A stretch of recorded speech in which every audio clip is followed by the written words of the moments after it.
Bismillahirrahmanirrahim.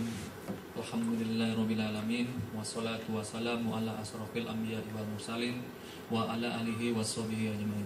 Amma ba'du. Puji syukur kita panjatkan kehadirat Allah Subhanahu wa taala karena atas berkat rahmat dan hidayahnya kita masih diberikan nikmat Islam, nikmat iman, dan nikmat sehat. Hingga akhirnya kita dipertemukan kembali dengan bulan suci Ramadan yang hari ini masuk ke hari keempat di tahun 1433 Hijriah. Salawat dan salam tidak lupa kita aturkan kepada junjungan kita Nabi besar Nabi Muhammad SAW beserta keluarga, sahabat dan pengikutnya. Insyaallah kita semua yang hadir di sini menjadi pengikutnya yang istiqomah hingga akhir zaman. Amin. Amin. Jamaah kajian Islam Ramadan yang dirahmati Allah.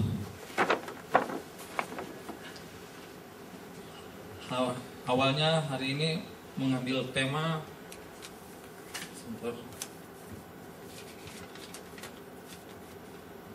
melejitkan kecerdasan spiritual dari Ramadannya Rasulullah SAW. Seharusnya disampaikan oleh Ustadz Torik. Kebetulan beliau berhalangan ya, akan diganti oleh Ustadz Wahid. Nanti diganti. Oh, ini setengah. Oke, untuk mungkin dari rekan-rekan sudah tahu ya, Pak Ustadz Wahid adalah warga Indosat juga. Jadi nggak perlu diperkenalkan kembali. Untuk mempersingkat waktu, kami serahkan ke Pak Ustadz untuk menyampaikan materinya. Terima kasih. Bismillahirrahmanirrahim. Assalamualaikum warahmatullahi wabarakatuh. Waalaikumsalam warahmatullahi wabarakatuh. Alhamdulillah. Alhamdulillahilladzi alafa baina qulubina fa asbahna bi ni'mati ikhwana. Asyhadu an la ilaha illallah wa asyhadu anna Muhammadan abduhu wa rasuluh alladzi la nabiyya ba'dah. Allahumma shalli wa sallim ala sayyidina Muhammad wa ala ali sayyidina Muhammad amal ba'. Qala Allah ta'ala fil kitabil karim, a'udzu billahi samii'il 'aliim minasyaitonir rajim. Bismillahirrahmanirrahim. Al-yawma nakhtimu ala afwahihim wa tukallimuna aydihim wa tashhadu arjuluhum bima kanu yaksibun. Wa qala Rasulullah sallallahu alaihi wasallam, al-qayyis man dama nafsahu wa amila lima ba'dal maut. Shadaqallahul adzim wa shadaqa Rasulullahil adzim. Ikhwati fillah yang dirahmati Allah, alhamdulillah puji syukur kita panjatkan kehadirat Allah Subhanahu wa taala pada siang ini dalam suasana yang hikmat khusyuk karena kita melaksanakan aktivitas ibadah saum kita. Kita berkumpul di tempat yang mulia ini untuk melaksanakan kajian Kaisar ya, Kaisar singkatannya apa? Kajian aktual Islam Ramadan. Alhamdulillah ya, meskipun ustadznya nggak bisa hadir tadi jam 12 kurang seperempat, Mas Dek Denis nelfon saya katanya, Pak Wahid ini gimana nih? Ya insya Allah siap aja kalau saya ditugaskan gitu. Tapi ternyata juga sudah mengkontak dengan Ustadz yang di Aroyan ya. Tak apa-apa, nanti setelah beliau Ustadznya dari Aroyan datang saya akan turun karena biasa kalau cadangan gitu. Materinya adalah tentang melejitkan kecerdasan spiritual dalam kegiatan Ramadannya atau saumnya Nabi ya. Ya nanti disambung-sambungin aja. Saya sudah punya materi ini. Tadi saya cuma 15 menit ngerubah nama jadi Kaisar. Kok nggak lengkap ya? Atau kurang geser? Nggak. Oh di atas ya? Orang mundur sedikit. Iya, jadi cepat sekali. Cuma ngerubah namanya, kajiannya Kaisar. harinya apa, Selasa tanggalnya itu. Jadi insya Allah sudah langsung bisa saya sampaikan. Sebelum saya menyampaikan materi ini, sebelumnya background daripada ini adalah mungkin ikhwati fillah yang dirahmati Allah yang hadir di sini kenal ya, namanya penyanyi yang sangat terkenal, yang fenomena, Chrisye, kenal ya? Iya. Tahu ya, tahu tapi nggak kenal ya.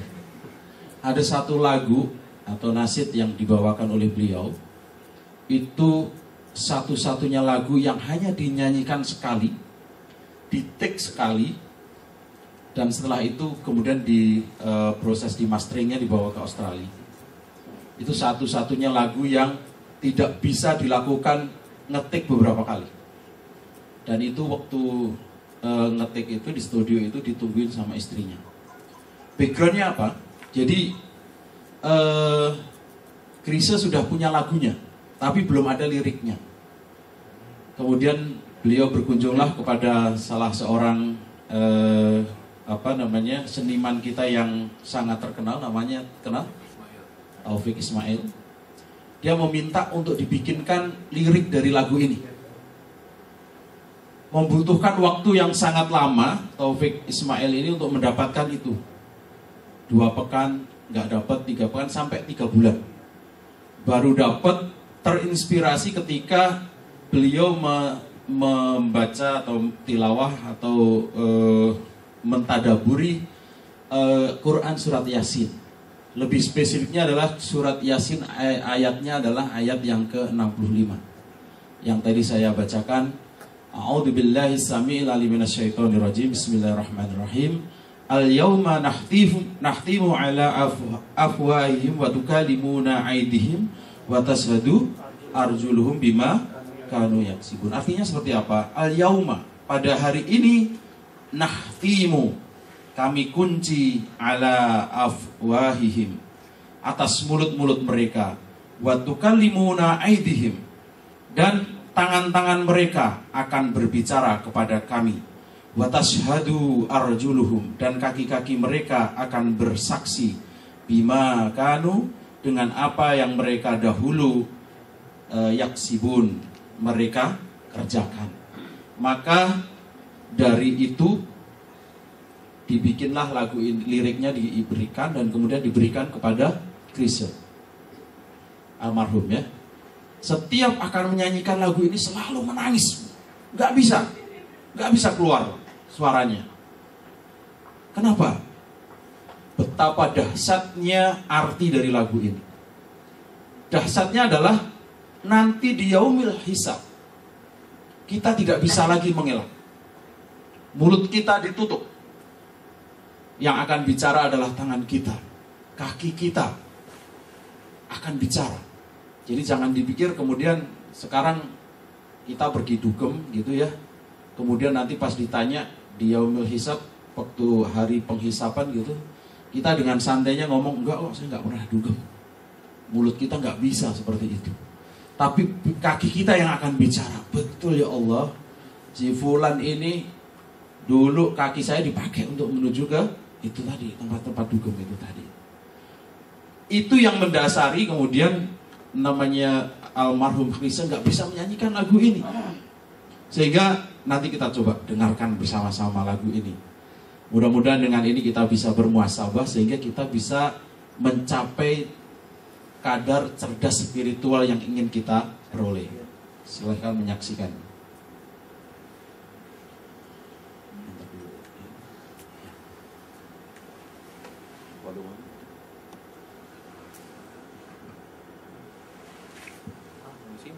Oh di sini.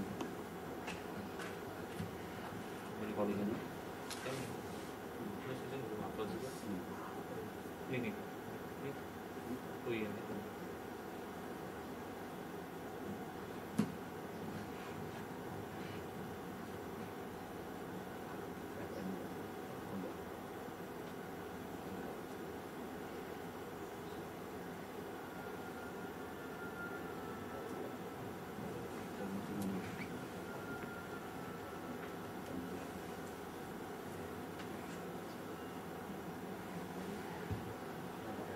anu. Ini dulu kali nanti sudah dari sininya saya awal dari ini folder apa? Atau diulang lagi? Diulang aja. Enggak apa ya? Ya. Sebentar.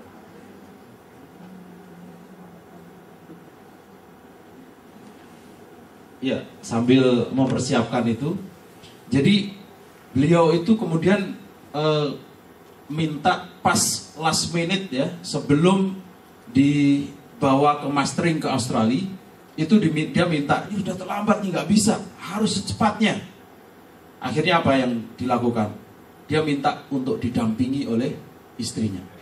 Dan itu sekali-sekalinya di take, direkam, dan itu yang di mastering di Australia. Jadi backgroundnya seperti itu. Kenapa ini saya ambil? Karena orang yang cerdas itu adalah tadi yang saya bacakan di hadis ya, hadis Rasulullah.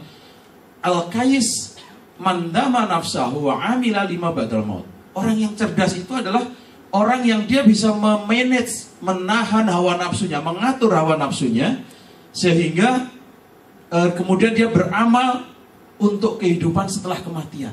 Itu Al-Qais, orang yang cerdas. Sehingga kalau kita bicara tentang ini, tentang nanti di Yaumil Hisab, kita tidak akan bisa bicara, tidak bisa mempertanggungkan dengan kemudian kaki kita yang bicara, tangan kita yang bicara, maka kita akan berpikir beberapa kali untuk kita melakukan aktivitas atau kegiatan-kegiatan yang maksiat. Silahkan dinikmati dulu lagunya ini ya, nasyidnya ini.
Jadi ketika hari pertanggungjawaban, apa yang kita lakukan tidak lagi bisa ditutup-tutupi.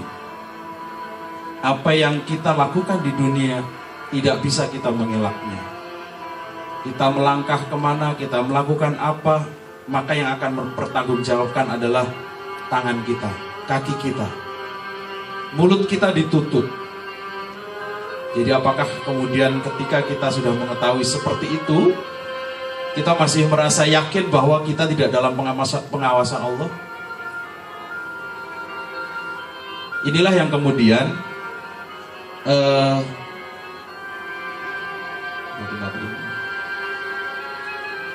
inilah yang kemudian ketika kemudian kita memahami ini, orang yang cerdas itu adalah prinsipnya adalah orang yang memang dia sudah memiliki visi jauh ke depan gitu. Kemarin kita melakukan kajian di kantor pusat oleh Ustadz Hidayat Nur Wahid, yaitu tentang Ramadan dan bagaimana menumbuhkan sifat kepemimpinan.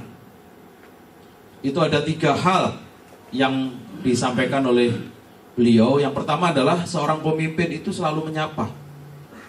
Kenapa? Yang maha pemimpin saja itu juga menyapa. Sehingga di dalam ayat-ayat dalam Al-Quran itu selalu ada, kalau nggak ya ayuhan nas, ada ya ayyuhalladzina amanu, ya apalagi gitu, itu menyapa. Kemudian yang kedua adalah seorang pemimpin itu membuat sebuah sejarah. Jadi seorang pemimpin itu selalu membuat sejarah. Tidak ada disebut Rasulullah Muhammad SAW kalau beliau tidak menjadi pemimpin umat Islam. Demikian juga kepada Khulafaur Rasyidin. Semuanya membuat sejarah masing-masing. Sehingga kalau ada seorang pemimpin tidak membuat sejarah, perlu dipertanyakan itu. Sejarah kebaikan pastinya. Itulah nanti yang akan memberikan semangat kepada kita untuk kalau antum-antum sekalian menjadi seorang ya apalah itu harusnya menjadi seorang yang mendapatkan sejarah. Kalau disebut seorang siapa? Jadi dokter gitu ya, dokternya yang Islami yang membuat sejarah. Sehingga akan menghasilkan karya-karya besar. Dan yang terakhir adalah seorang pemimpin itu harus bisa membawa kepada dia memiliki visi jauh ke depan. Tidak saja bahagia dunia tapi juga bahagia akhir. Dia akan mengajak dengan dakwah, mengajak menuju kepada takwa. Dan itulah sebenarnya arti sebenarnya bahwa kemarin di Jumat pekan lalu kalau nggak salah di sana disampaikan bahwa Ramadan itu adalah bukan tujuan. Ramadan itu adalah hanya sarana. Ramadan itu hanya sebagai kawah candra di muka, sebagai trigger untuk membangkitkan jiwa-jiwa seorang yang bertakwa. Sehingga kalau kita memahami itu, maka orang yang memahami, orang yang cerdas adalah orang yang dia memiliki visi jauh ke depan, memiliki visi bahwa dunia ini tidak selesai pada saat ini saja. Sehingga kalau ada yang mengatakan bahwa ada pepatah, ada pepatah yang mengatakan bahwa Ramadan itu harusnya kita menjadi sarana untuk membentuk sebuah jiwa yang robaniun. Robaniun itu orang yang robani Allah berketuhanan ya, atau apa yang robaniun dia selalu berhubungan dengan keagamaan gitu ya, ketuhanan. Dia merasa ada yang menjadi pengawas. Sehingga ada pepatah yang mengatakan kun robaniun walakun ramadhaniun. Jadi janganlah kita menjadi, kalau ada kata kun fayakun, jadi maka jadi. Kun robaniun, kita jadi orang-orang yang robaniun gitu, yang dia mendekatkan diri kepada Allah terus. Bukan hanya menjadi walakun ramadhaniun. Kenapa? Kita dekat kalau bulan Ramadan saja gitu. Nah inilah yang kemudian kita mesti harus pahami bahwa ketika kita ingin mendapatkan sebuah kecerdasan spiritual yang mantap gitu, maka kita harus memiliki visi jauh ke depan. Dan itu yang dibawa oleh Rasulullah dalam Risalah Al-Islam. Pernah mendengar ceritanya seorang ini, apa namanya, itu pada masa kepemimpinan Khulafaur Rasyidin Umar bin Khattab kalau nggak salah, dan kisah sahabat Sa'ad bin Abi Waqqas ketika diutus menjadi panglima perang dalam perang Qadisiyah. Pernah dengar kisahnya? Namanya Rubai bin Amir bertemu dengan panglima Rustum dari Persia. Belum pernah ya? Nah kalau saya cerita jadi nggak basi gitu ya. Kalau udah pada tahu kan basi jadinya. Udah datang belum? Yang dari Ar-Rayyan? Lagi dijemput. Ya kan biar bisa saya benar menyelesaikan tidak ini. Jadi Rubai bin Amir itu adalah utusan dari Sa'ad bin Abi Waqqas ketika akan perang Qadisiyah. Perang Qadisiyah itu sebelumnya adalah diawali dengan perang Jisr namanya. Jadi perang Jisr itu 4.000 kaum muslimin meninggal, syahid. Saking geramnya Umar bin Khattab, beliau akhirnya ingin menyerang Persia itu, dia yang menjadi beliau menjadi panglimanya. sudah mempersiapkan semuanya, ingin berangkat, kemudian di perjalanan dihalang-halangi oleh sahabat yang lain, adalah Abdurrahman bin Auf. Dia mengatakan bahwa jangan engkau ya Amirul Mukminin. Kenapa kalau terjadi apa-apa ini siapa yang akan memegang Madinah nanti gitu, yang ini. Akhirnya disuruh untuk ini, kemudian balik lagi ke Madinah, kemudian ditawarkanlah kepada Amirul Mukminin untuk pemimpinnya adalah yang disebut dengan Sa'ad bin Abi Waqqas. Tahu julukannya Sa'ad bin Abi Waqqas apa? Singa yang menyimpan kuku-kukunya. Dia memiliki sifat yang sangat tawadhu, qanaah, semua nanti ada, semua 3 unsur ada, yaitu unsur psiko, sosio, dan teo. Nanti akan kita bahas di sini. Memiliki semuanya itu, sehingga beliau itu Sa'ad bin Abi Waqqas itu terkenal dengan 2 julukan yang sangat dipanggil oleh Rasulullah ya. Dia itu adalah disebutnya ini pamanku, selalu gitu, karena dia anak dari pamannya Siti Aminah ya, ibunya Rasulullah. Sehingga ketika kemudian beliau ini adalah yang pertama kali menemukan dengan berperang dengan panah. Dan beliau adalah yang pertama juga kena panah. Jadi dalam perang dia yang menemukan dengan panah dan dia yang terkena panah. Yang kedua adalah beliau itu memiliki senjata yang sangat ampuh, yaitu senjatanya adalah doa. Doanya manjur banget lah gitu istilahnya. Jadi doanya manjur karena apa? Didoakan oleh Rasulullah gitu. Jadi ini pamanku ini didoakan bahwa doanya akan istajabah gitu ya, mustajabah gitu. Jadi ketika kemudian diutus untuk menuju kepada ke perang Qadisiyah, beliau minta Amirul Mukminin diminta setiap hari harus update. Coba bayangkan, harus update informasi status posisinya seperti apa, kondisinya seperti apa. Dan di perang Qadisiyah itu Persia itu pasukannya sekitar 120.000 dan kaum muslimin ada 30.000, jadi cuma 1/4. Coba bayangkan gitu. Itu untuk membangkitkan semangat melawan segitu banyak, luar biasa itu. Sehingga nanti sebagai asbabun nuzulnya, salah satu turunnya bukan asbabun nuzul ya apa? Bukan asbabun nuzul. Dia memakai salah satu di surat Al-Anbiya kalau nggak salah itu dipakai oleh Sa'ad bin Abi Waqqas untuk memberi semangat.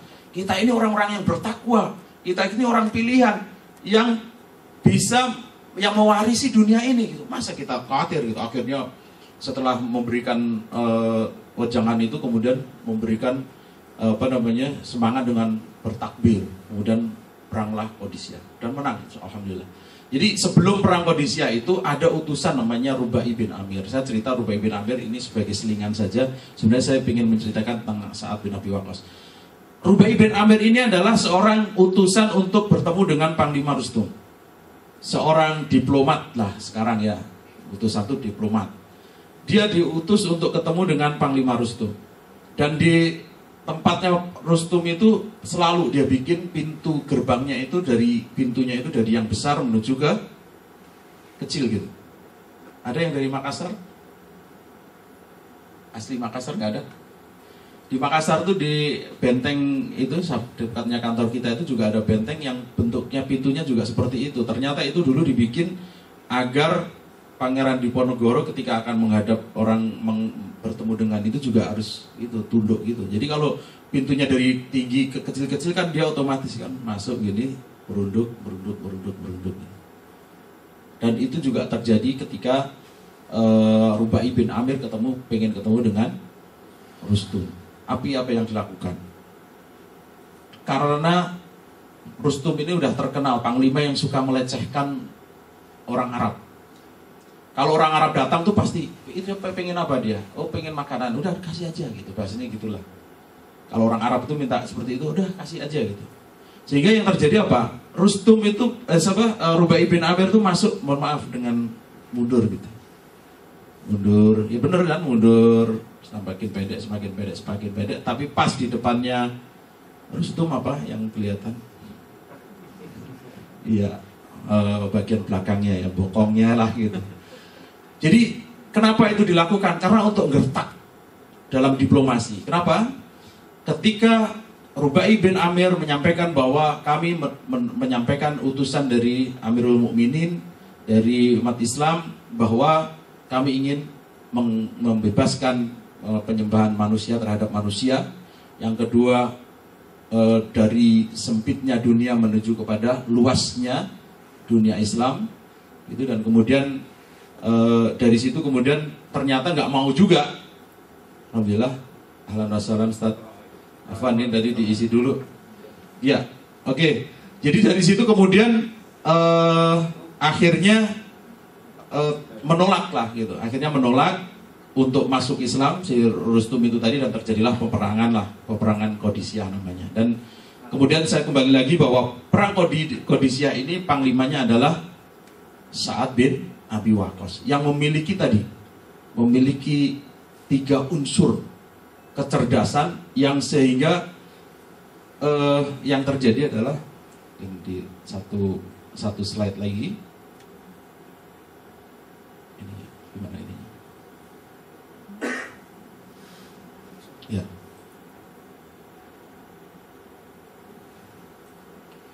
Jadi memiliki 3 dasar kecerdasan yang kemudian itu termanifestasi dalam kehidupan sehari-harinya. Nah, ini sejalan dengan itu adalah dengan sebuah buku ya yang dikarang oleh Muhammad Wahyuni Nafs, yaitu tentang 9 jalan untuk cerdas emosi dan spiritual. Saya ambil, yaitu ada 3 dikelompokkan menjadi 3 kelompok gitu. Kelompok pertama adalah psikoetika, kemudian sosioetika, dan teoetika. Nah, inilah yang kemudian kita harus miliki, dan itu sebenarnya sudah ada dalam Islam. Bukannya nggak ada, itu semuanya ada. Kenapa? Psikoetika itu adalah secara dikelompokkan secara gamblang adalah memiliki sifat sabar, syukur, dan tawadu. Sabar, syukur, dan tawadu. Kemudian sosioetika itu dalam kehidupan bersosial masyarakat, maka orang itu memiliki namanya sifat husnudon, berprasangka baik, amanah, profesional, dan dia mengembangkan sifat silaturahim. Ya, sering silaturahim, ngajak ketemu gitu. Tadi yang saya sampaikan, pemimpin harus menyapa, harus silaturahim. Kalau nggak menyapa ya sosioetika. Dan yang terakhir adalah teoetika, secara spiritual keagamaan, teo, maka dia harus memiliki sifat namanya ikhlas, tawakal, dan takwa. Kembali lagi, ternyata orang-orang modern pun kembali menyampaikan bahwa harus memiliki 3 poin ini untuk bisa menjadi cerdas secara keseluruhan, secara spiritual. Jadi kalau kita hubungkan dengan Ramadan, maka tidak heran ketika kondisi Ramadan itu dituntut kita untuk sabar. Ketika ada orang mencaci maki, kita bilang inni so'imun, kami sedang berpuasa gitu ya. Dan kemudian sifatnya juga beda. Pasti orang puasa pecicilan juga nggak akan ada gitu. Tawaduk, mau pecicilan ngapain juga ya, nanti bisa lapar haus ya. Husnudon, amanah, silaturahim. Nah, perbanyak silaturahim. Iya, perbanyak silaturahim. Kalau hari libur aja saya pasti tuh teman-teman ini kalau hari Sabtu Ahad pasti buka puasa bersama di mana, buka puasa itu menunjukkan sifat silaturahim, kenal dengan orang lain gitu. Kalau ikhlas, tawakal, dan takwa pasti, karena di dalam surat Al-Baqarah ayat 183 jelas bahwa Ramadan adalah sebagai sarana untuk menuju kepada takwa. Dan kemudian yang terakhir, teman-teman sekalian yang dirahmati Allah, ada 3 hal yang mesti kita harus lakukan ketika kita ingin menjadi cerdas secara spiritual. Itu diilustrasikan dalam sebuah segitiga sama sisi. Segitiga sama sisi, yaitu kita memiliki cerdas individu, cerdas sosial, dan cerdas spiritual. Apa yang kita bisa lakukan? Cerdas individu, kalau Ustadz Anies Mata menyebutkan gini, kalau kita itu pengen cerdas, pengen iman dan cukup secara harta, katanya, ente itu baru mempergunakan sepertiga kecerdasan yang Allah berikan kepada ente, katanya. Jadi kalau kita sekarang kita udah kaya, udah ya, alhamdulillah ya. Jadi beriman, alhamdulillah sudah ya, baru sepertiga itu. kecerdasan yang Allah berikan kepada kita baru termanfaatkan atau kalau dalam komputer itu okupansinya baru 1/3 gitu ya, atau kapasitas RAM-nya itu CPU-nya itu cuman 1/3 gitu. Nah, kalau ketika kita memanfaatkan 1/3 berikutnya, yaitu dengan cerdas sosial, memberikan kontribusi, kita berdakwah, kita sudah bisa mengatakan balighu ani walau ayah, kita bisa mengajak kepada kebaikan, insya Allah itu kita sudah menginjak 2/3-nya ya. Dan yang terakhir, ketika kita sudah bisa berafiliasi dengan membentuk sebuah umat yang agamis, spiritual gitu. Nah, itu kita baru membentuk kebutuhan 1/3 berikutnya sudah terpenuhi. Atau dalam bahasanya itu takwinul ummah. Kita mentakwin ummah gitu, membentuk sebuah umat yang kalau bahasa kerennya sekarang small Islamic environment gitu ya. Satu lingkungan yang kecil tapi Islamik gitu. Saling asah asuh. Kalau ada yang melakukan ya penyelewengan dikit, ada yang ngingetin. Ayo dong gitu. Kemudian kayak gini, ada pengajian gitu, sampingnya ada pengajian loh, ayo gitu. Jadi benar-benar gak ada rasa. Kemudian kalau diajak, ayo ngaji yuk, sok alim loh katanya. Gak ada. Karena apa, semuanya sudah itu tadi, asih asah asuh gitu. Ya, kalau ada yang gitu, bilangin aja daripada sok kafir gitu ya. Lebih baik soalnya. Tapi itu mungkin yang bisa saya sampaikan pada kesempatan ini, mudah-mudahan mengisi waktu sebagai pemateri cadangan, bisa memberikan manfaat pada diri saya sendiri, pada antum sekalian. Al-haqqu mir rabbik wa la takunanna minal mumtarin. Mudah-mudahan bermanfaat. Wa fu minkum, mohon maaf. Billahi taufiq wal hidayah. Wassalamualaikum warahmatullahi wabarakatuh. Langsung turun ya. Terima kasih kepada Ustaz Fahid untuk mengisi kekosongannya. Kebetulan jamaah kajian Islam Ramadan baru saja kita telah mendengarkan tausiah dari Ustaz Fahid untuk mengisi kekosongan, dan saatnya kita sudah mendapatkan Ustaz berikutnya, yaitu Ustaz Ahmad Ridho. Kebetulan hari ini rencananya kita mempunyai tema melanjutkan kecerdasan spiritual Ramadannya Rasulullah SAW. Atau mau diganti atau gimana? Mungkin bisa nyerempet-nyerempet lah. Oke, makasih. Jadi sebelum materi disampaikan oleh Ustaz, saya akan menyampaikan biodata beliau sedikit ya. Nama Ahmad Ridho, tempat tanggal lahir 4 Maret 1971, alamat Jalan Asirot RT 7 RW 1 nomor 46B Bonjeruk. Pendidikan STID Al-Hikmah. Aktivitas Siru Filardi. Apa itu aktivitas? Berjalan. Berjalan. Saya belum tahu. Mana aja daerahnya? Mana aja? Muter aja. Oke. Kebetulan kita punya waktu sampai 1:30 ya? Ini 1:30 ya. Jadi mohon juga sisihkan waktu untuk tanya jawab. Oh gitu ya. Saya catatkan ya. Oke, untuk waktu dan tempat kami persilakan. Bismillahirrahmanirrahim. Assalamualaikum warahmatullahi wabarakatuh. Waalaikumsalam warahmatullahi wabarakatuh. Alhamdulillahirabbil alamin wa bihi nasta'in ala umurud dunya waddin. Asyhadu an la ilaha illallah wahdahu la syarikalah allazi an'ama 'alaina bi ni'matil imani wal islam wa hadana ila siratal mustaqim.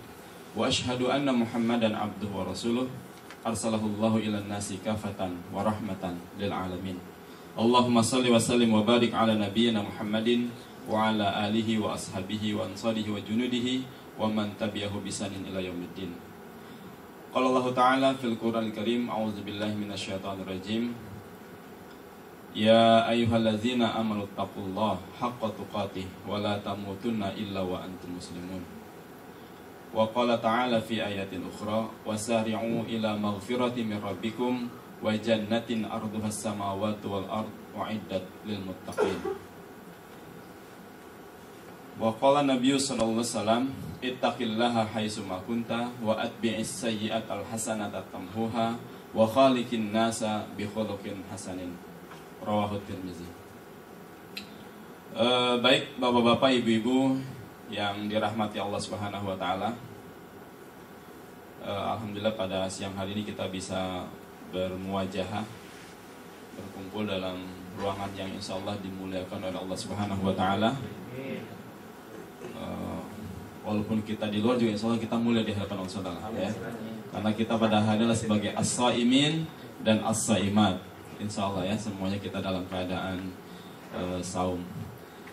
Baik, seperti sudah disampaikan bahwa saat ini saya menggantikan ya Ustadz yang berhalangan hadir. Mudah-mudahan tidak mengurangi kekhusyuan kita ya, kemudian semangat kita dalam thalabul ilmi di siang hari ini.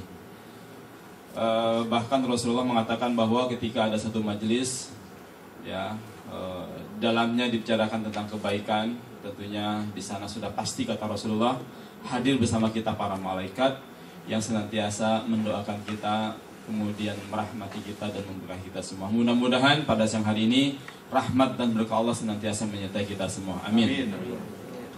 Singkat saja, waktu kita hanya sekitar 25 menit. Mudah-mudahan juga bisa menyerempet kepada tema yang disampaikan tadi. Saya juga baru tahu temanya tuh ya. Tapi tadi sekilas saya sudah sudah jauh ya diuraikan, sudah masuk kepada spiritual tadi gitu ya. Baik, secara singkat saja bahwa saya ingin menyampaikan Rasulullah SAW pernah berwasiat, pernah berpesan, dan pesan ini awalnya adalah disampaikan kepada dua sahabat, Abu Dzar Jundub bin Junadah dan Abu Abdurrahman Mu'az bin Jabal, atau kita kenal dengan singkatan Mu'az bin Jabal dan Abu Abdurrahman ya. Jadi dulu dua sahabat ini diwasiatkan oleh Rasulullah SAW yang berbunyi dalam sebuah hadis, ittaqillaha haitsu ma kunta wa atbi'is sayyi'atal hasanata tamhuha wa khaliqin nasa bi khuluqin hasanin. Ya. Hadis ini diriwayatkan oleh Imam Tirmizi. Insyaallah sudah mendengar hadis ini ya?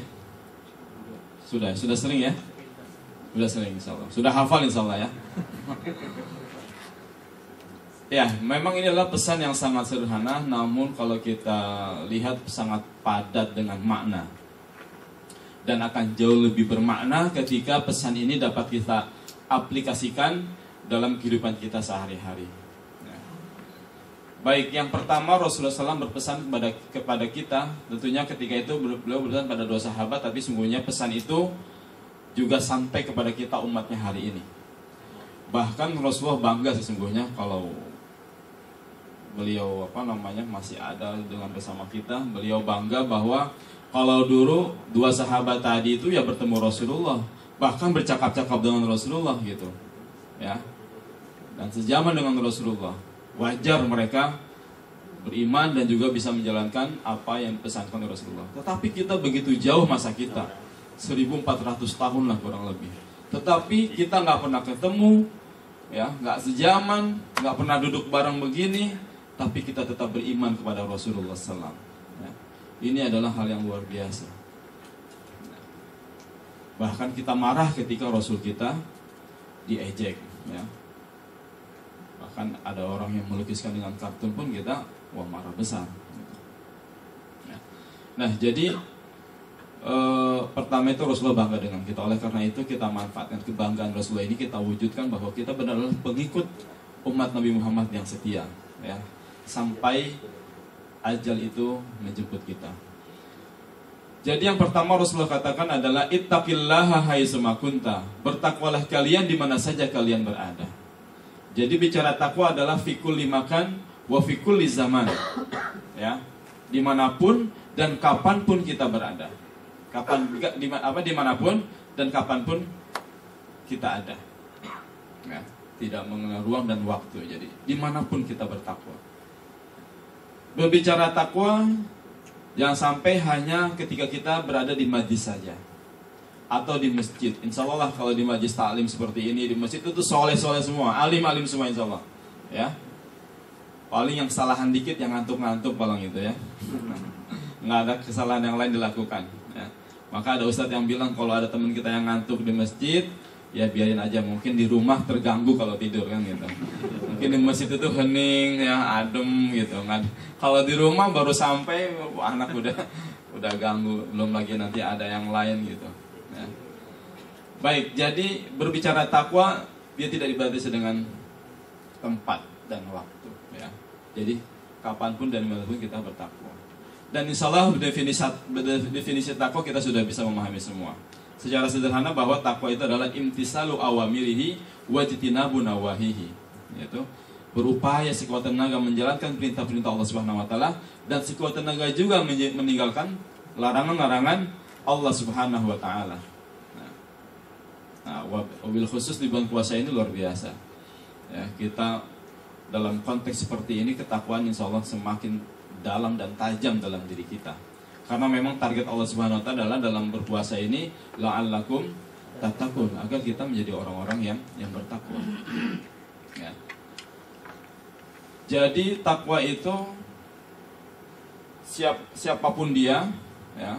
Kemudian apapun profesi dia, apakah dia seorang ayah, seorang ibu di rumah, atau dia seorang pegawai di kantor, gitu, ya.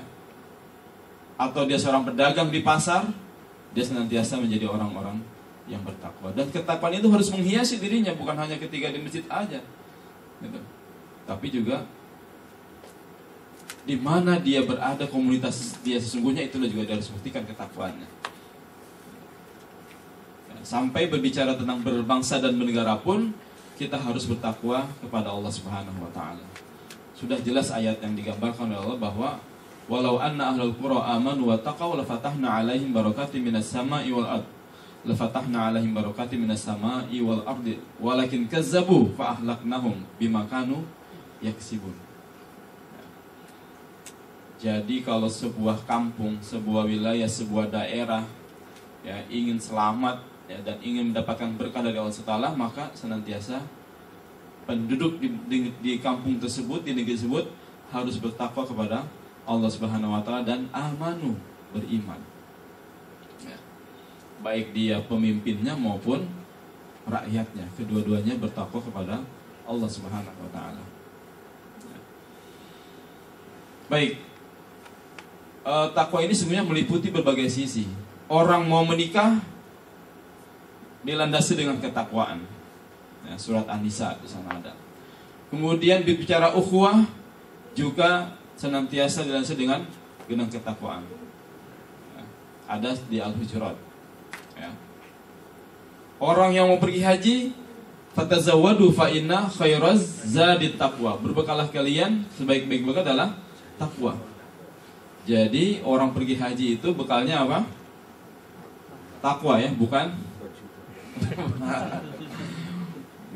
berapa duit ya, berapa rel yang dibawa gitu ya.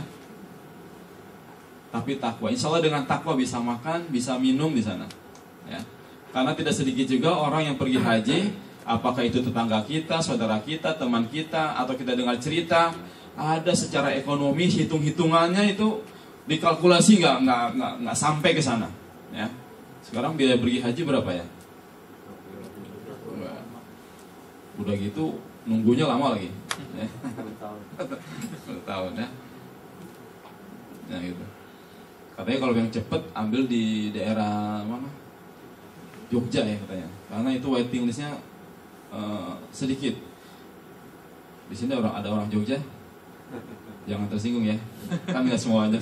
Katanya orang Jogja itu dia lebih seneng pergi haji itu nomor 2. Yang penting dia bisa berziarah ke makam-makam wali-wali yang ada, itu lebih utama. Maka di sana sedikit ininya yang mau pergi hajinya gitu.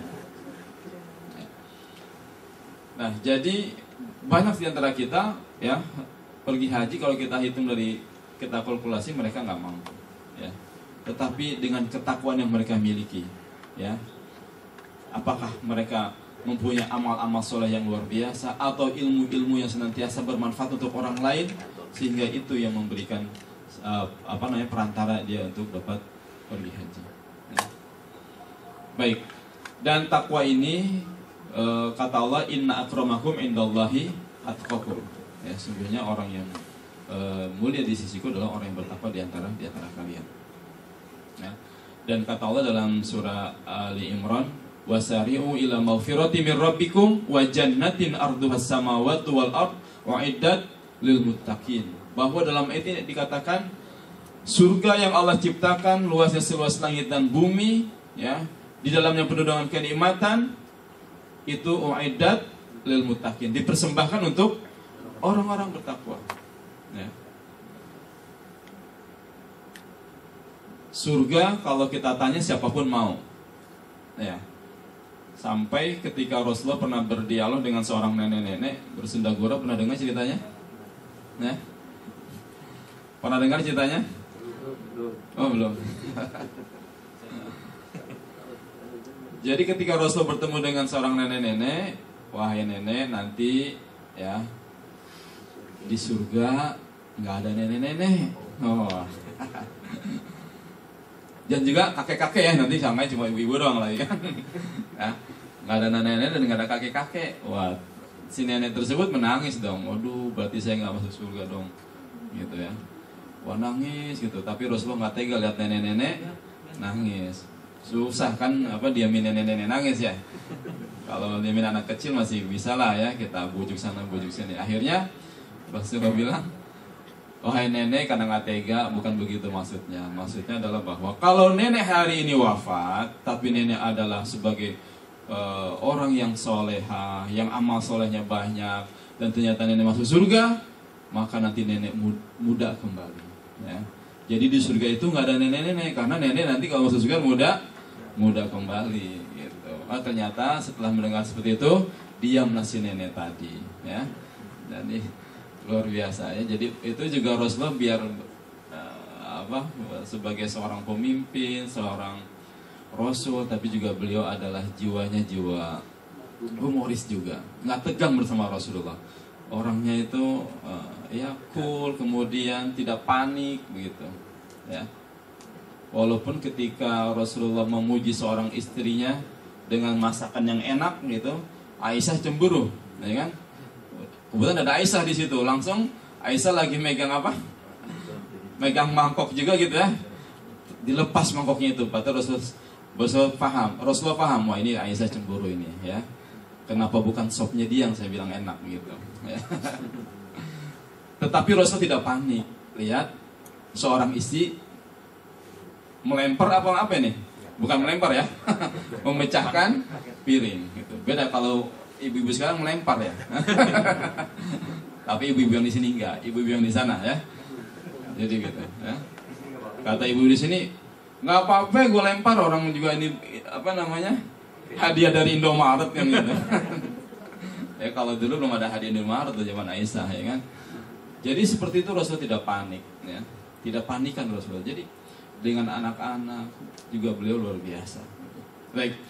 Jadi ini yang pertama adalah takwa. Yang kedua, pesan Rasulullah adalah insya Allah ya di bulan Ramadan ini ketakwaan itu kita raih insya Allah ya.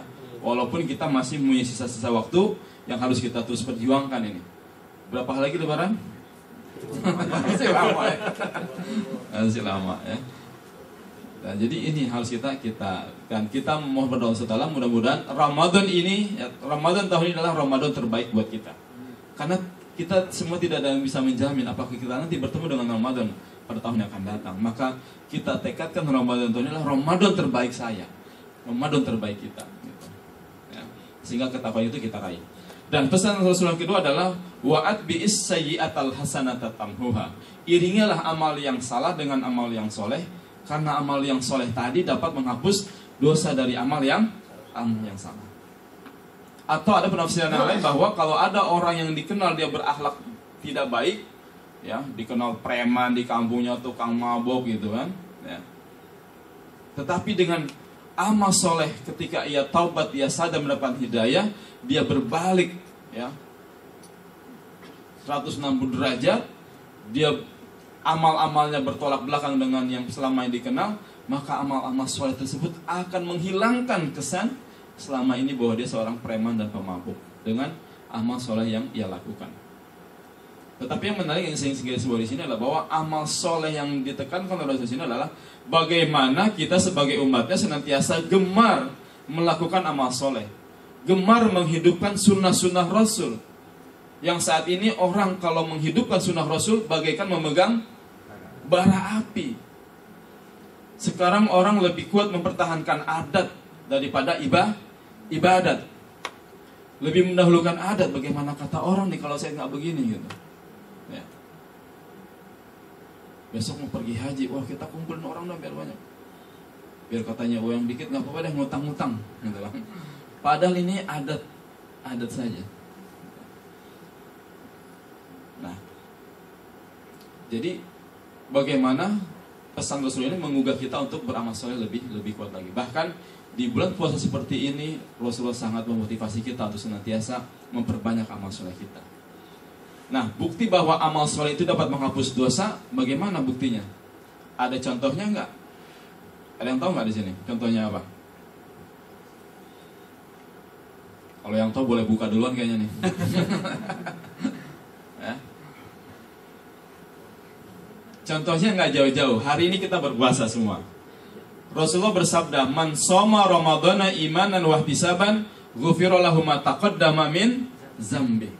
Kata Rasulullah, barang siapa yang berpuasa di bulan Ramadan karena iman kepada Allah SWT dan semata-mata ikhlas karena Allah Subhanahu wa taala, ghufira lahu ma taqaddama min zambi.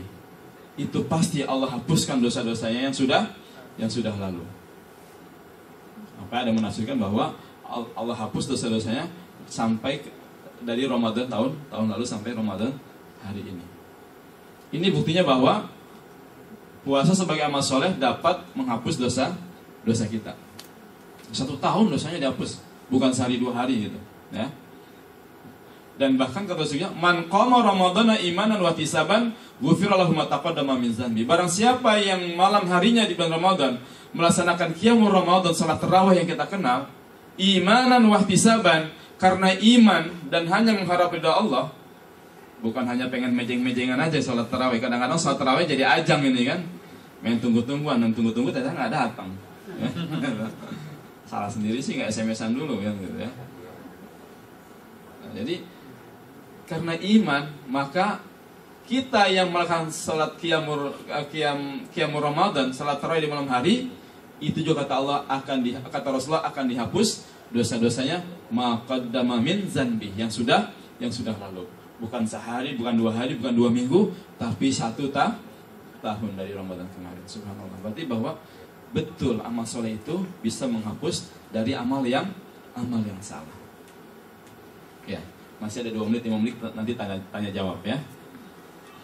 Baik, itu yang pesan yang kedua, artinya bahwa kita gemarkan beramal soleh, ya. Karena kan di bulan puasa ini amal yang sunnah itu pahalanya menjadi wajib. Ya. Artinya bahwa di sini Rasulullah ingin menggugah kita untuk senantiasa gemar beramal soleh di bulan Ramadan ini. Karena amal soleh ini sangat luas ya. Kalau kita bahas lagi ini nanti ada pembahasan di sini lagi. Amal soleh itu seperti apa? Karena amal soleh ini luas. Apakah kita nguap itu amal soleh? Ya, menguap amal soleh. Tergantung nguapnya karena apa ini gitu. Ya, kalau semalam nonton bola gitu kan, nguap gitu kan. Tapi kalau nonton bolanya waktu gol, Allahu Akbar, wah itu mungkin dapat pahala itu. Waktu gol Allahu Akbar gitu kan. Waktu nggak kena innalillahi gitu. Tapi bisa dihitung yang begitu. Gitu ya. Nah, jadi aktivitas kita sesungguhnya sebagai muslim insya Allah catat menjadi ibadah. Dan yang terakhir adalah wa khaliqin nasa bi khuluqin hasanin. Hendaklah kalian perlihatkan akhlakul karimah, akhlak yang mulia ya kepada siapapun yang kita temui. Jadi siapapun yang kita temui, kita sebagai umat Nabi Muhammad, kita perlihatkan bahwa kita mempunyai akhlak yang mulia. Kita menjunjung tinggi akhlak-akhlak yang terpuji. Ya. Karena keberadaan kita saja sesungguhnya sebagai seorang muslim, sebagai seorang mukmin, itu sesungguhnya sudah memberikan manfaat untuk orang lain, sejauhnya seperti itu.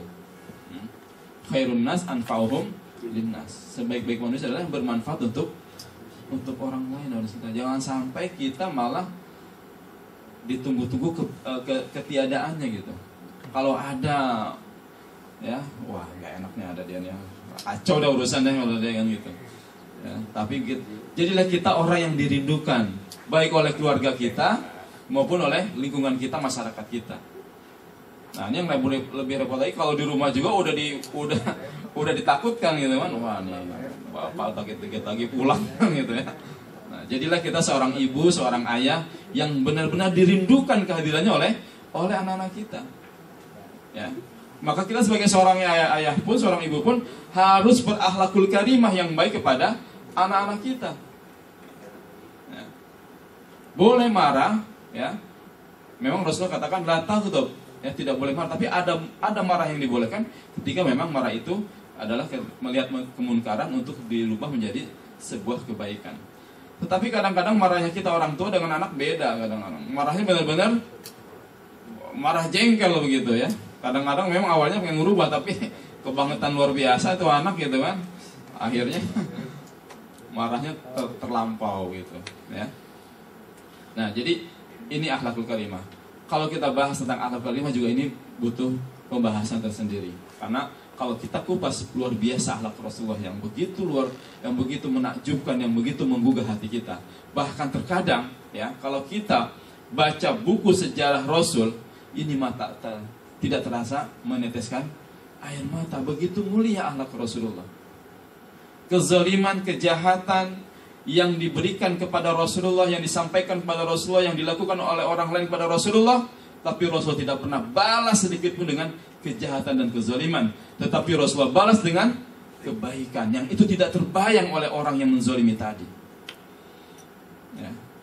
Bahkan kalau kita lihat kisahnya ini bisa menggugah hati kita, ya. Bisa meneteskan air mata kita. Ya. Sedikit saja. Rasulullah pernah bertetangga dengan seorang Yahudi. Ya. Kalau pagi Rasulullah punya kebiasaan, ada beberapa riwayat menerangkan, tapi ada satu riwayat menerangkan bahwa Rasul setiap pagi menyapu halaman, ya ibu-ibu ya. Jadi kalau ada suami di rumah, suami juga jangan ragu-ragu buat nyapu, bantu ibu-ibu di rumah, ya. Bapak-bapak juga jangan ragu-ragu, Pak, bikin sapu, ya. Pagi-pagi habis sahur bantuin ibu dulu sebelum ke kantor, gitu kan. Karena Rasulullah pun ya begitu luar biasa aktivitasnya, tapi beliau masih menyempatkan untuk membantu pekerjaan-pekerjaan di rumah. Rasulullah nyapu, hari Senin nyapu jam 7. Sudah kumpul dibuang tempat sampah. Ternyata tetangganya Yahudi sebelah rumahnya juga menyapu pada jam yang sama. Tapi kalau sudah kumpul dibuang ke mana? Dibuang ke halaman Rasulullah. Marah nggak Pak, Bu? Hah? Oh, di sini. Marah ya. Tapi Rasulullah tidak marah. Hari Selasa Rasulullah nyapu lagi, setelah kumpul dibawa lagi ke tempat sampah. Tapi ternyata tetangga Yahudi juga pada yang sama nyapu juga. Sudah kumpul dibawa lagi mana? Dibuang lagi ke halaman Rasulullah. Ini dua hari. Kira-kira marah nggak kita? Hah? Ternyata Rasulullah tidak marah. Terus sampai akhirnya suatu waktu pas Rasulullah nyapu, kok jam 7 kok ini nggak ada operan sampah nih ke rumah, kata Rasulullah. Biasanya tetangga sebelah ngoper sampah begitu. Ini kemana nih setelah punya kabar, cari-cari informasi lagi sakit. Kalau kita apain tuh sakit begitu? Hah? Syukurin ya orangnya. Udah gitu sampah yang dibuang bukan sampah yang kering lagi kan gitu. Sampah basah kan. Wah, sampah basah kan bau kan. Tapi Rasul tidak seperti itu. Rasulullah menjenguk, ya, kemudian ia berikan oleh-oleh. Bukan dibalikin sampahnya, tapi sampah itu dibalikin dengan oleh-oleh yang beliau berikan, ya, kepada tetangganya tadi. Dan ini menakjubkan tetangganya yang Yahudi ini. Luar biasa ternyata Muhammad ini tidak seperti yang aku duga. Dia orang yang sangat mulia ternyata. Aku salah ya terhadap menyangka terhadap Muhammad ini. Akhirnya dalam keadaan yang sakit, ya, dengan kemuliaan Rasul tersebut, ketika Rasul akan pulang dikatakan, wahai Muhammad, jangan dulu engkau pulang. Engkau benar-benar orang yang mulia. Aku simpati kepadamu, walaupun selama ini aku menzalimu. Maka didekaplah Rasul dengan erat-erat, sambil meneteskan air mata Yahudi tadi. Dengan kemuliaan Rasulullah, akhirnya ia katakan, wahai Muhammad, dengan kemuliaan akhlakmu, pada detik ini juga aku bersyahadat di hadapanmu. Akhirnya Yahudi tadi mengatakan, asyhadu an la ilaha illallah wa asyhadu anna Muhammadar Rasulullah. Ini luar biasa. Akhlak yang terpuji itu bisa menggoyahkan hati seorang. Hatta hati seorang Yahudi yang kita kenal dia keras bagaikan batu. Ya. Nah, mudah-mudahan akhlakul karimah juga senantiasa kita bisa contoh dari perilaku Rasulullah SAW. Karena banyak lagi contoh-contoh yang lain yang juga itu sangat menggugah hati kita. Bahkan itu bisa tak terasa mata kita meneteskan air mata. Tapi kalau hal seperti ini tidak cukup hanya meneteskan air mata, tapi bagaimana kita bisa mengaplikasikan, ya melaksanakan, mengamalkan yang pernah Rasulullah lakukan tersebut. Saya rasa itu saja yang dapat saya sampaikan. Mungkin nanti ada sedikit waktu, walaupun ada pas setengah dua ini, ya. Saya nggak tahu masih ada tanya jawab atau tidak. Wallahu a'lam bishawab. Terima kasih Ustaz atas paparan tausiahnya. Dimana kita butuh waktu untuk tanya jawab karena waktu sudah setengah dua. Kita beri waktu untuk 2 pertanyaan aja. Yang ingin bertanya dari panitia menyediakan souvenir, ya. Souvenir ada di sebelah kanan. Jadi bagi yang bertanya, 2 orang pertama akan mendapatkan souvenir. Mungkin dipersilakan dari Iwan atau akhwatnya. Dari akhwatnya, silakan.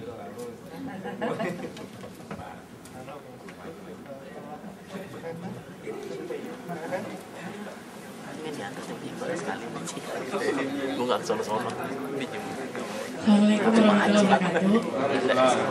Saya Raya dari Talalitar. Ini agak melenceng dikit, tapi setidaknya ini kan ibaratnya mengendalikan emosi juga, ya. Kalau ibaratnya gini, kita bagaimana sih cara yang akhlakul karimah seorang anak untuk memberitahu ke ibu kita ataupun ke orang tua kita saat mereka mungkin seperti yang Ustaz bilang itu untuk marahnya di luar batas gitu. Terima kasih. Assalamualaikum. Waalaikumsalam.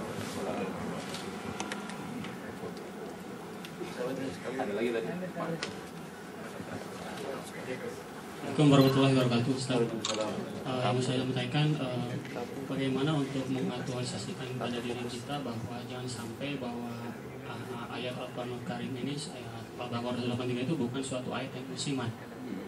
Ya kan? Kadang-kadang kalau misalnya udah lepas dari Ramadan, ayat ini udah lepas lagi. Itu Ustaz. Terlepas dari takwa itu sendiri kan nanti bagaimana untuk merealisasikan bahwa dengan tawadu dan qanaah dan paroi itu apa yang bisa kita lakukan di masa-masa setelah Ramadan. Mungkin sekian. Assalamualaikum warahmatullahi wabarakatuh. Baik, langsung saja ya. Yang pertama dari akhwat kita, bagaimana nih ya kita sebagai anak ada orang tua yang ternyata marahnya sangat berlebihan, ya. Oleh karena itu di sini ya kita sebagai anak memang pertama harus juga bisa mencari momen-momen yang memang itu pas untuk kita berbicara dengan orang tua kita, ya. Bisa jadi kan karena juga kita di rumah paling berapa lama ya, karena kan kita ngantor ya dari pagi sampai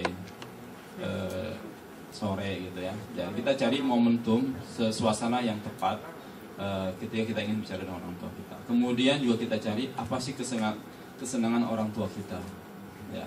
Mungkin kita masuk dari suasana yang menyenangkan hati bang. Karena memang tidak mudah ini masuk kepada ruang namanya orang tua. Karena bagaimanapun dia merasa pertama sudah sebagai orang tua, ya udah pasti lebih tua kan gitu. Dan dia merasa bertanggung jawab terhadap anaknya.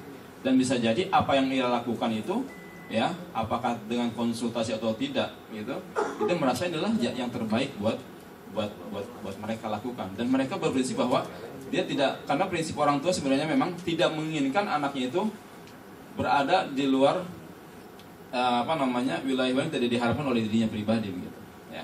Oleh karena itu mungkin di sini adalah bagaimana kita bersikap birrul walidain di sini yang harus kita lihat lagi. Bagaimana sih birrul walidain itu? Ya. Jadi bahkan kata Allah mengatakan dalam Al-Quran ada itu ada etika kita bergaul dengan orang tua kita. Hatta orang tua kita itu beda agama dengan kita, tetap kita perlakukan dengan baik. Wa sahibhuma fid dunya ma'rufa. Pergaulan mereka dengan ma'ruf.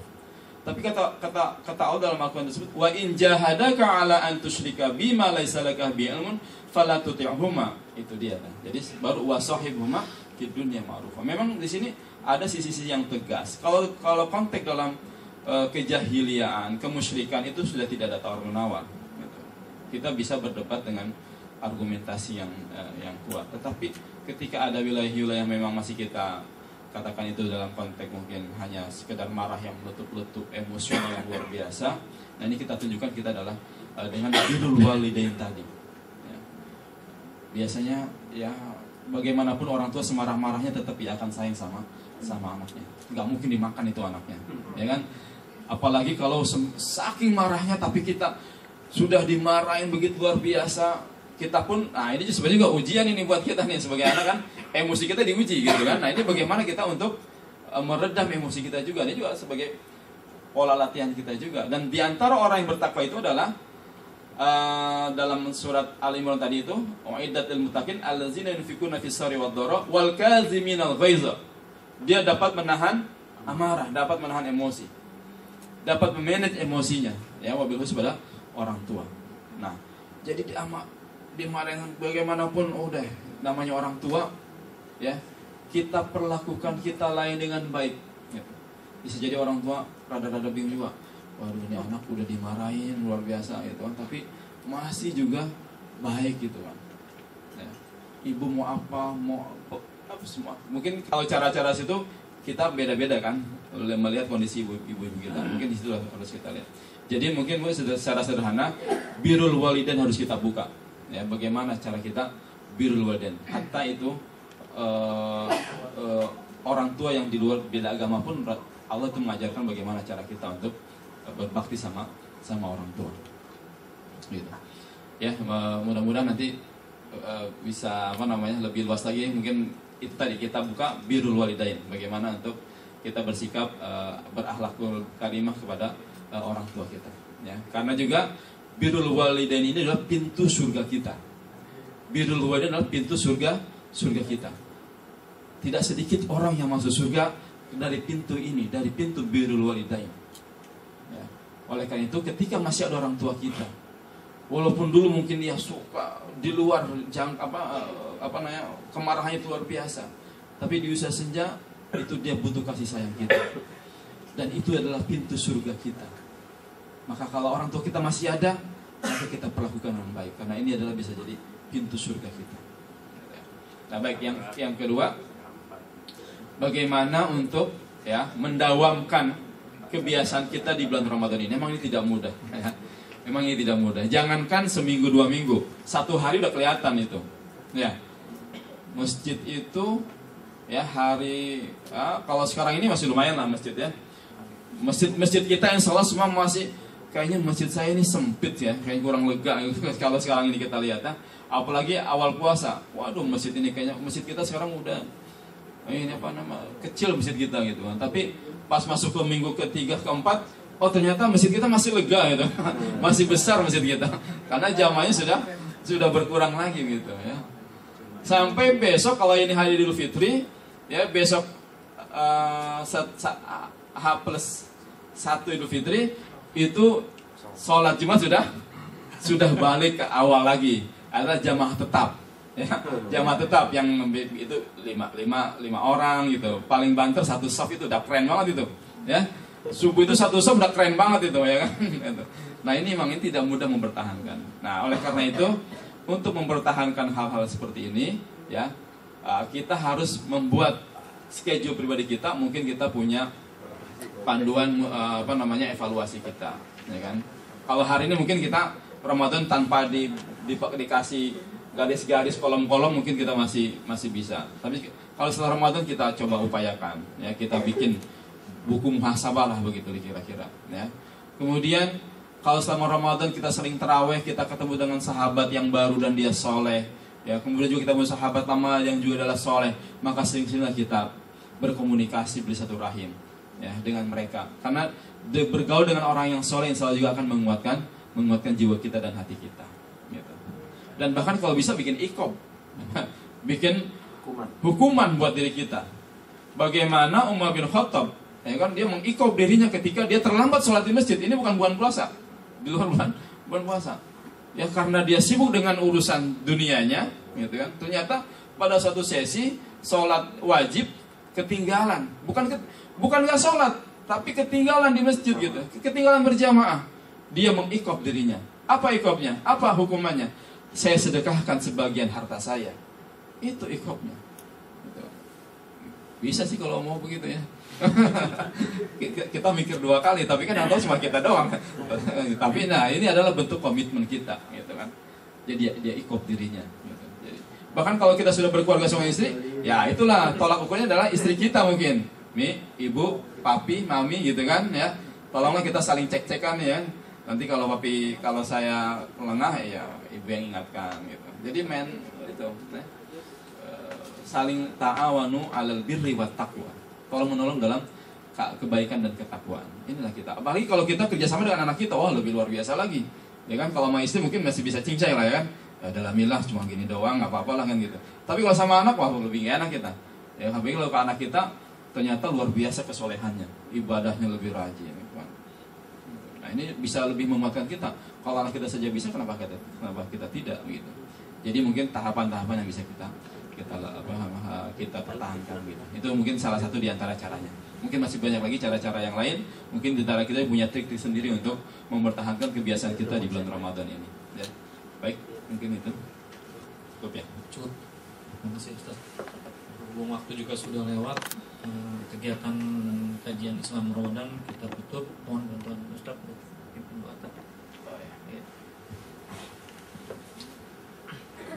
Mari kita akhiri pertemuan kita ini dengan sama-sama bermunajat pada Allah Subhanahu wa taala, dan kata Allah Subhanahu wa taala dalam rangkaian ayat tentang wajibnya puasa, wa iza sa'alaka ibadi anni fa inni qarib ujibu da'watad da'i iza da'an. Ya, jadi Allah pasti mengabulkan doa-doa kita.